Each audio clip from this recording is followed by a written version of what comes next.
Before we dive into the actual contents of this course, let's see some of the prereqs that you need to have in order to make the most of your learning.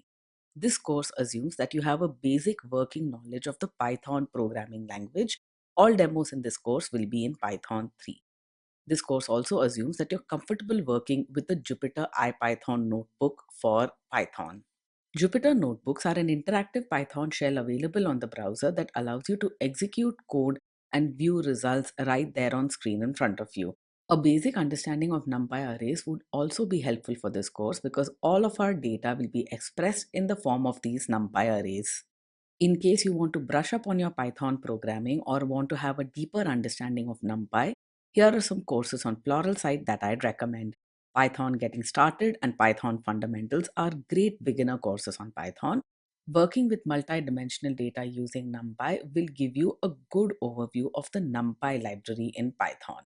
This course starts with first principles. We'll understand where Matplotlib fits in the PyData ecosystem and the basic anatomy of a figure in Matplotlib.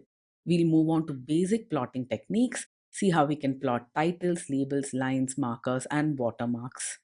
Once we have a sound understanding of the basics, we can move on to actual plots. We'll see how we can plot shapes and curves, use text and annotations in order to enhance our visualizations.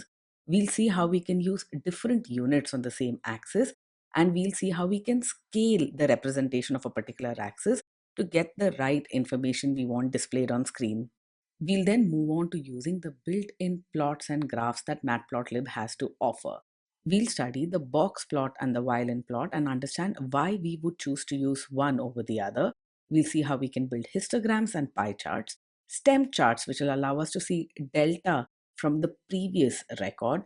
We'll also use Matplotlib to visualize autocorrelations and explore stack plots.